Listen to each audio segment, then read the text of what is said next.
ಈಗಿನ ಹೆಣ್ಣು ಮಕ್ಕಳಲ್ಲಿ ಆಚಾರ ವಿಚಾರ ಧರ್ಮ ಸಂಪ್ರದಾಯಗಳು ಏಕೆ ನಶಿಸುತ್ತಿವೆ?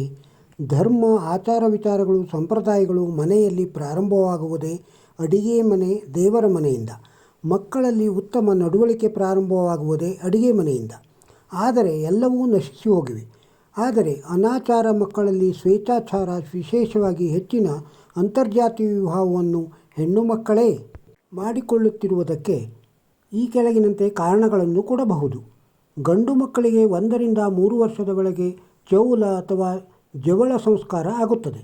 ಗಂಡು ಮಕ್ಕಳಿಗೆ ಸ್ವಲ್ಪ ತಿಳುವಳಿಕೆ ಬಂದ ಮೇಲೆ ಬೆಳಗ್ಗೆ ಸ್ನಾನದ ನಂತರ ಗಣಪತಿ ಸ್ತೋತ್ರ, ಗುರು ಸ್ತೋತ್ರ, ವೆಂಕಟೇಶ ಸ್ತೋತ್ರ, ಸರಸ್ವತಿ ಸ್ತೋತ್ರ ಮುಂತಾದವುಗಳನ್ನು ತಂದೆ ಅಥವಾ ತಾಯಿ ಅಥವಾ ಮನೆಯ ಹಿರಿಯರು ಹೇಳಿಕೊಡುತ್ತಾರೆ.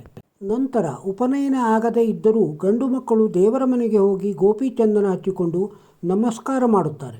ಮುಂದೆ ಗಂಡು ಮಕ್ಕಳಿಗೆ 8 ಅಥವಾ 12 ವರ್ಷದ ನಂತರ ಉಪನಯನ ಆದ ಮೇಲೆ ಸಂಧ್ಯಾ ವಂದನೆ ಅಂತ ಮಾಡುತ್ತಾರೆ. 1-2 ಆದರೂ ದೇವರ ಸ್ತೋತ್ರ, ತಕ್ಕಮಟ್ಟಿಗೆ ದೇವರ ಪೂಜೆ ಅಂತ ಕಲಿತುಕೊಳ್ಳುತ್ತಾರೆ.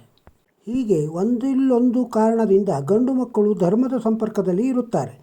ಆದರೆ ಈಗಿನ ಕೆಲ ಹೆಣ್ಣು ಮಕ್ಕಳಿಗೆ ಚಿಕ್ಕವರಿರುವಾಗಿನಿಂದಲೂ ತಾಯಿ ತನ್ನ ಕೆಲಸದ ಒತ್ತಡದಿಂದ ಸಂಸ್ಕಾರ ಹೇಳಿಕೊಡುವುದಿಲ್ಲ. ಒಬ್ಬ ತಾಯಿಯು ತನ್ನ ಚಿಕ್ಕ ಹೆಣ್ಣು ಮಕ್ಕಳಿಗೆ ದೇವರ ನಾಮ ಸಂಪ್ರದಾಯ ಪ್ರಕಾರ ಅಡುಗೆ ಮಾಡುವುದು ಹೇಳಿಕೊಡುವುದಿಲ್ಲ. ಸೀರೆ ಉಟ್ಟುಕೊಂಡು ತುಳಸಿಗೆ ನೀರು ಹಾಕುವುದನ್ನು ಎಷ್ಟು ತಾಯಂದಿರು ಹೇಳಿರುವುದನ್ನು ಕಾಣಿಸುವುದಿಲ್ಲ. ದೇವರ ಮನೆಯಲ್ಲಿ ದೇವರ ಪೂಜೆಗೆ ಬೇಕಾದ ಸಾಮಗ್ರಿ, ಬತ್ತಿಗಳು, ದೇವರು ಉಪಕರಣಗಳನ್ನು ತೊಳೆಯುವುದು ಹೇಳಿಕೊಡುವುದಿಲ್ಲ.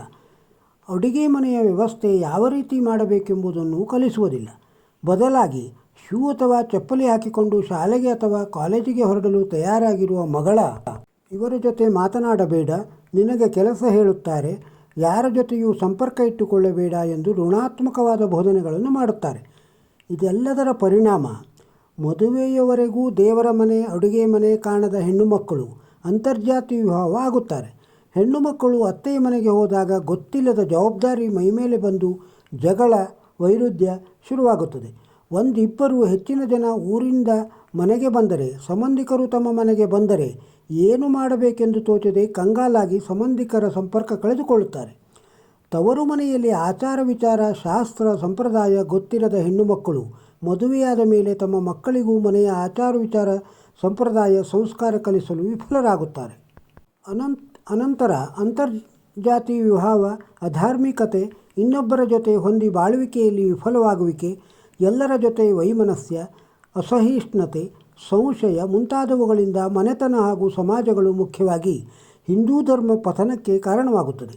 ಹೀಗೆ ಒಂದು ಮನೆಯ ದೇವರ ಮನೆ ಹಾಗೂ ಅಡಿಗೆ ಮನೆಯಿಂದಲೇ, ಮುಖ್ಯವಾಗಿ ಸ್ತ್ರೀಯರಿಂದಲೇ ಸಮಾಜ ಹಾಗೂ ಧರ್ಮ ಸ್ಥಿರವಾಗಿ ನಿಲ್ಲಬೇಕು. ಇದು ಸಂಗ್ರಹ. ಈ ಮಾಹಿತಿ ನಿಮಗೆ ಇಷ್ಟವಾಗಿದ್ದರೆ ಒಂದು ಲೈಕ್ ಕೊಡಿ. ನಮ್ಮ ಚಾನಲ್ಗೆ ಇನ್ನೂ ಸಬ್ಸ್ಕ್ರೈಬ್ ಆಗದೇ ಇದ್ದರೆ ಸಬ್ಸ್ಕ್ರೈಬ್ ಆಗಿ. ಇದನ್ನು ಬೇರೆಯವರಿಗೂ ಶೇರ್ ಮಾಡಿ. ಮತ್ತೊಂದು ಮಹತ್ವದ ವಿಡಿಯೋದೊಂದಿಗೆ ಸಿಗೋಣ. ನಮಸ್ಕಾರ.